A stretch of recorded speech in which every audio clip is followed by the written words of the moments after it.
महानगरपालिका सार्वत्रिक निवडणुकीसाठी माध्यम प्रमाणन कक्षातून जाहिरातींचं प्रमाणीकरण करूनच प्रसारण करण्याचं आवाहन करण्यात आलंय।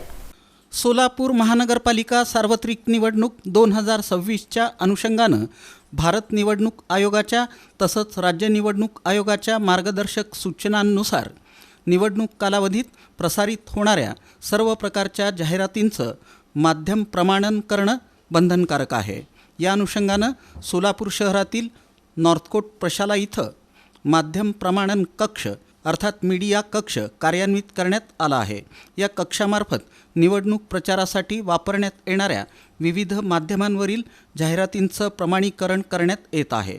निवडणूक प्रचारासाठी रिक्षा वाहनांवर लावले जाणारे ऑडिओ संदेश तसंच स्थानिक केबल लोकल वृत्तवाहिन्यांवर प्रसारित करण्यात येणाऱ्या जाहिराती, बातम्या, स्क्रोल, ऑडिओ व्हिडिओ स्वरूपातील प्रचार साहित्य हे सर्व प्रसारण करण्यापूर्वी संबंधित उमेदवार, राजकीय पक्ष अथवा त्यांच्या प्रतिनिधींनी माध्यम प्रमाणन कक्षामधून पूर्व परवानगी आणि प्रमाणीकरण करून घेणं आवश्यक आहे। प्रमाणीकरणाशिवाय कोणत्याही प्रकारचे ऑडिओ, व्हिडिओ किंवा जाहिरातींचं प्रसारण केल्यास तो आचारसंहितेचा भंग मानला जाईल। अशा प्रकरणांची नोंद घेऊन संबंधितांवर नियमानुसार कारवाई करण्यात येईल। याची सर्व संबंधितांनी नोंद घ्यावी। तरी सर्व राजकीय पक्ष, उमेदवार, प्रचारप्रमुख, जाहिरात संस्था, वाहनचालक आणि स्थानिक माध्यमांनी निवडणूक प्रक्रियेत पारदर्शकता राखण्यासाठी आणि नियमांचं पालन करण्यासाठी नॉर्थकोट प्रशाला येथील माध्यम प्रमाणन कक्षामधून जाहिरातींचं प्रमाणीकरण करूनच प्रसारण करावं, असं आवाहन पालिका प्रशासनाकडून करण्यात येत आहे।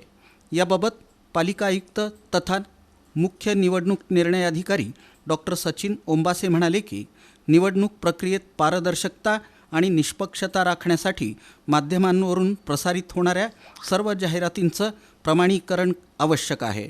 रिक्षा आणि वाहनांवरील ऑडिओ प्रचार तसंच स्थानिक वृत्तवाहिन्यांवरील जाहिराती माध्यम प्रमाणन कक्षातून मंजूर करूनच प्रसारित कराव्यात।